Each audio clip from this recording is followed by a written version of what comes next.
She doesn't filter her videos. Good. She's anti. That's good. I think it should be real. Yeah. Yeah.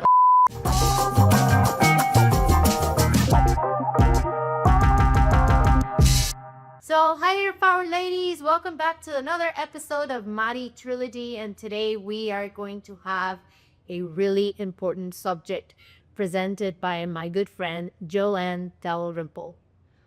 She was a caregiver and is a caregiver to her father. Welcome, Joanne. I'm so glad you're here. I'm so excited about this podcast and what we're going to be discussing. A lot of things that people don't talk about and causes a lot of burnout, and that is caregiving. So we're here to discuss caregiving for the caregiver. Okay? Thank you for being with Madi Trilogy today. Thanks for the opportunity. No, my pleasure. So let's start with the ship kind of thing. When did you first realize something was wrong with your dad? And when did you understand that you had become his primary caregiver? Well, my parents divorced in 2017, and my dad moved in with me.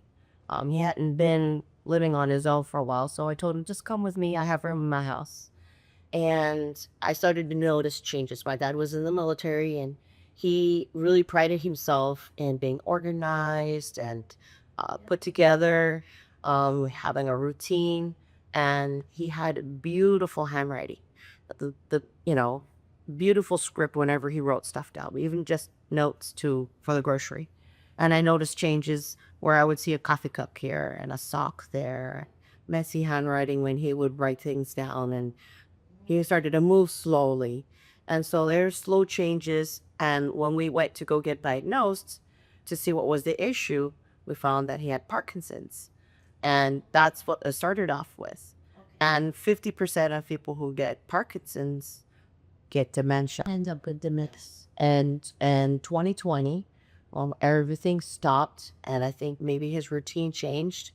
The stress maybe contributed to it, but typically once people get diagnosed, a few years later, they're going to show signs of dementia. And that's what happened.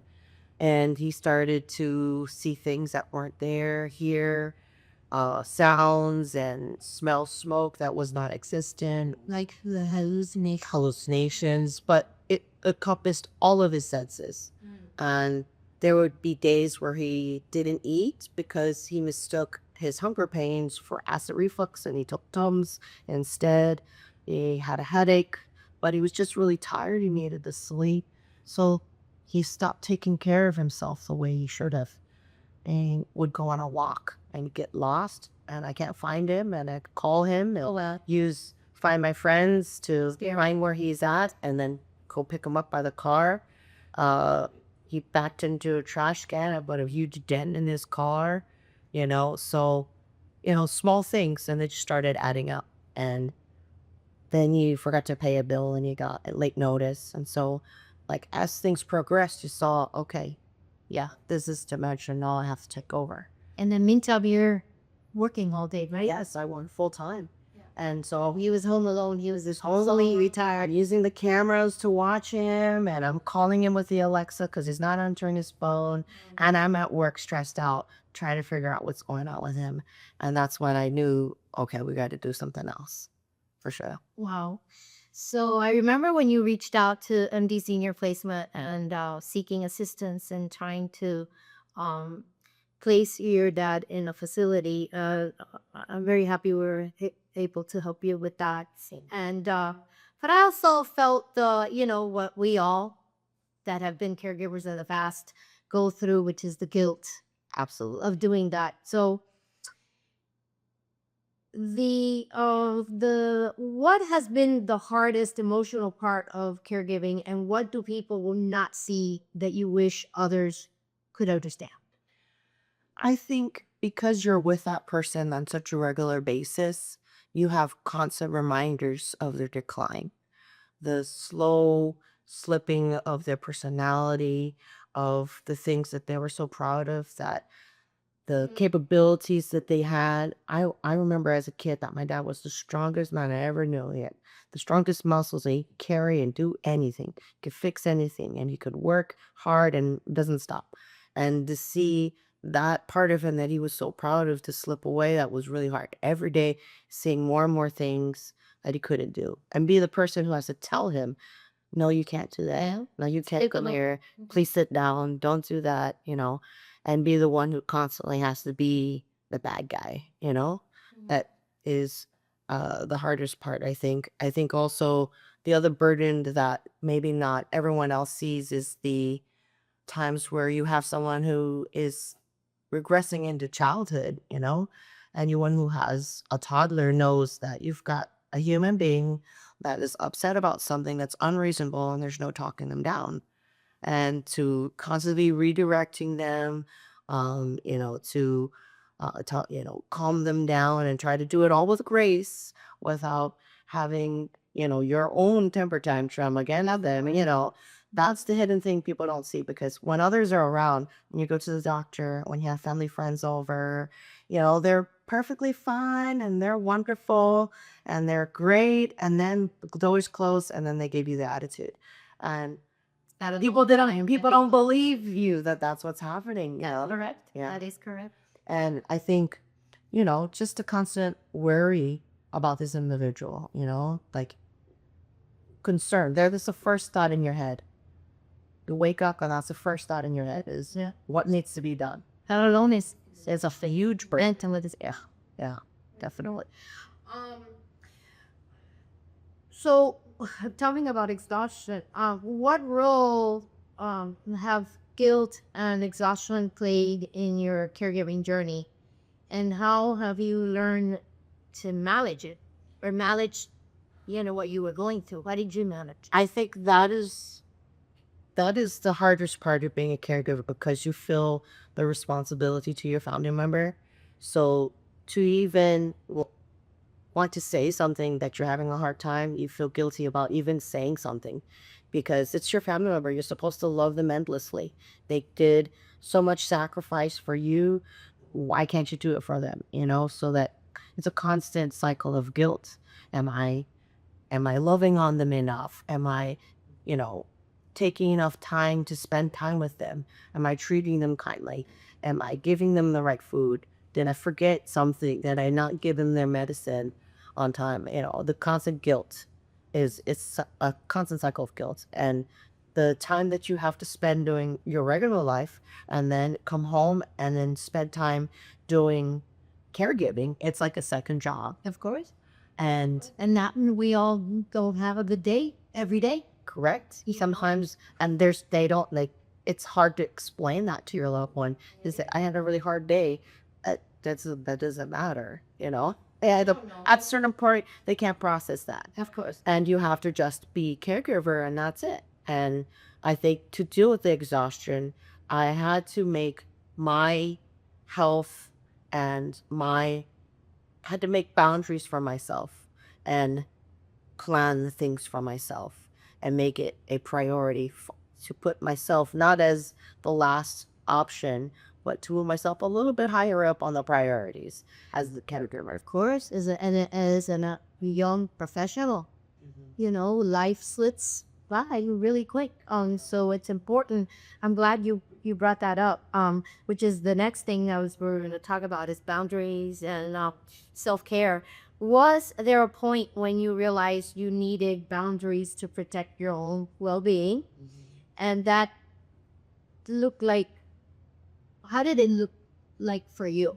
How did it look like for you? Okay, well, I definitely felt like I was falling apart at the beginning of 2025.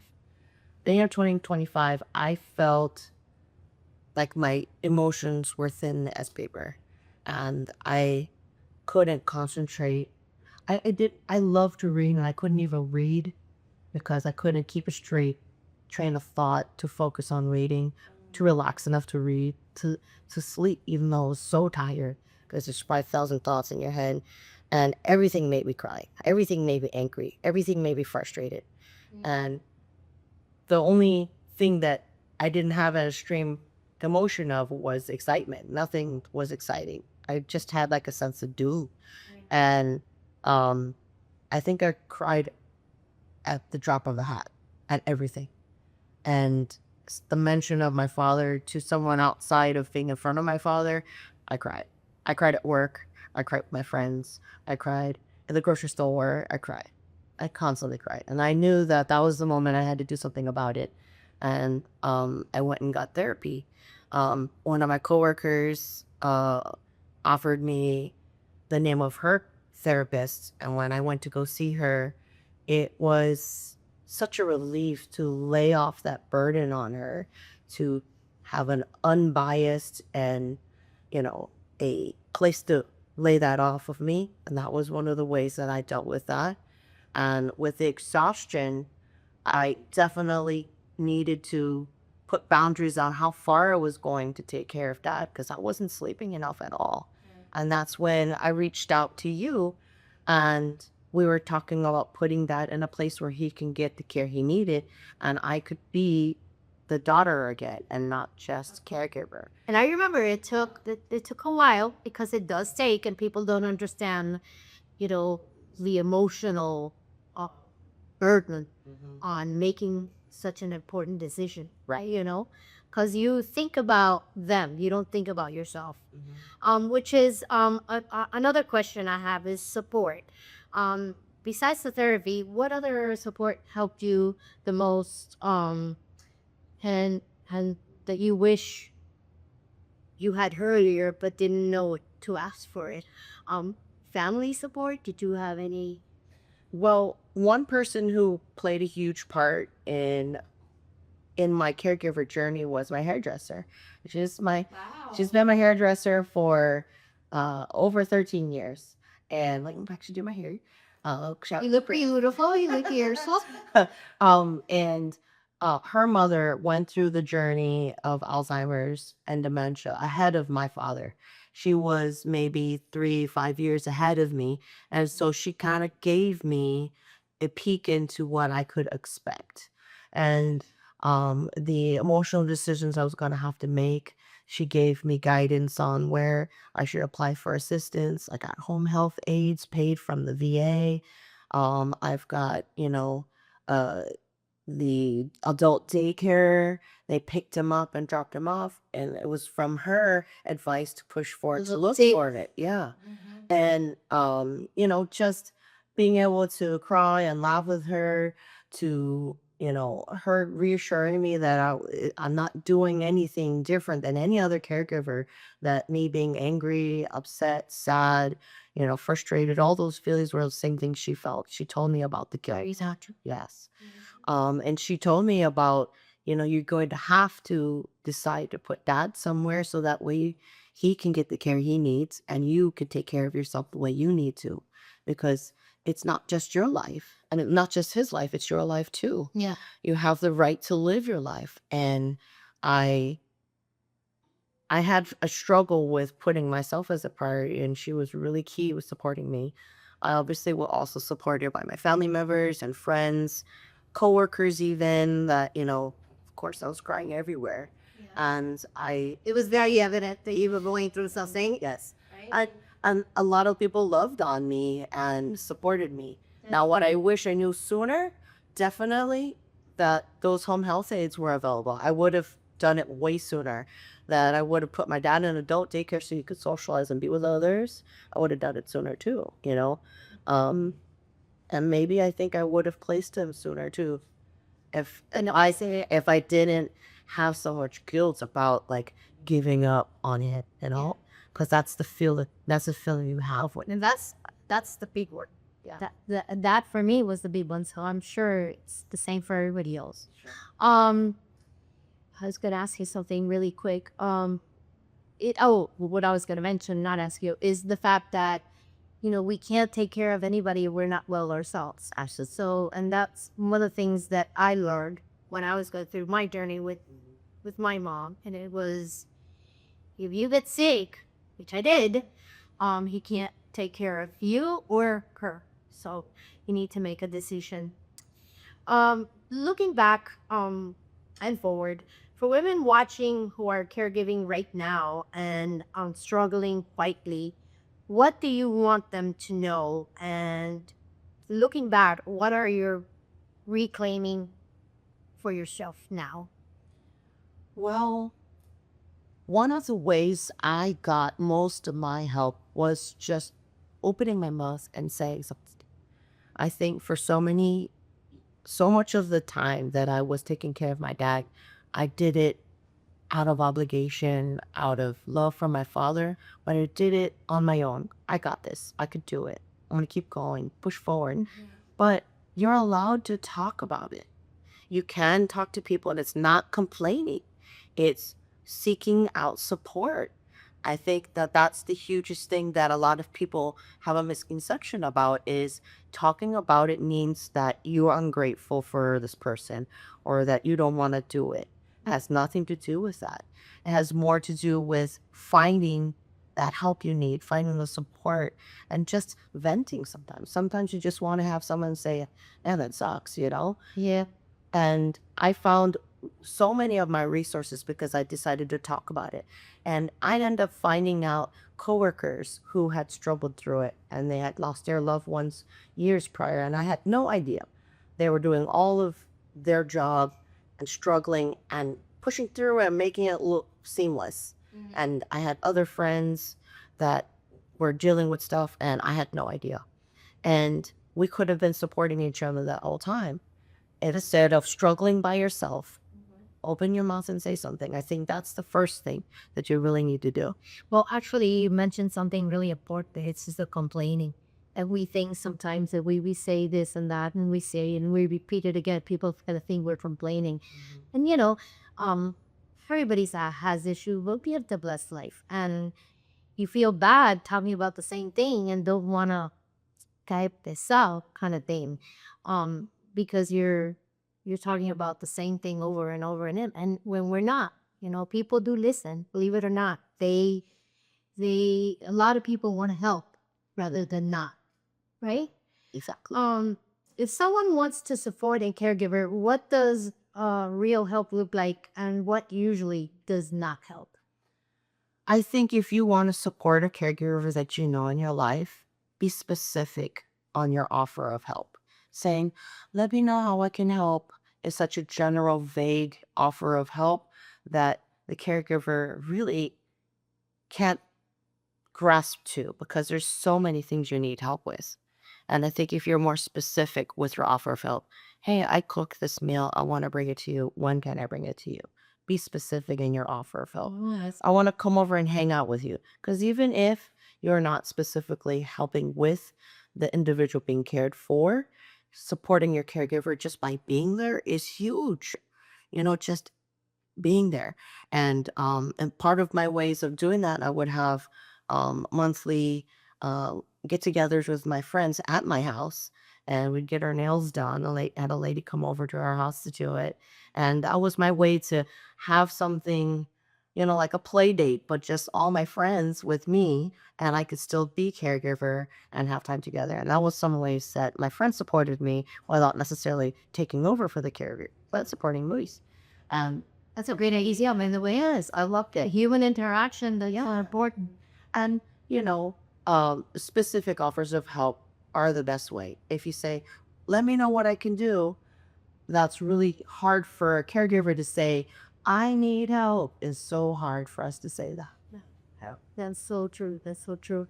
So before we round up this podcast, which has been incredible, one last thing to ask is, what is the one small realistic thing that has helped you take care of yourself that another caregiver could try this week? That's great. One of the things that I did for myself that my therapist recommended for me was to make specific goals. And they don't have to be, it could be, soft goals, as in they don't have to be something that's a huge accomplishment.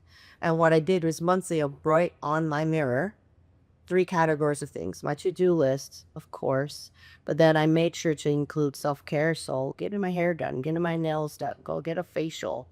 That also fun. I scheduled my fun. I went to have lunch with somebody. I went to book club. I would go see a sunrise by myself.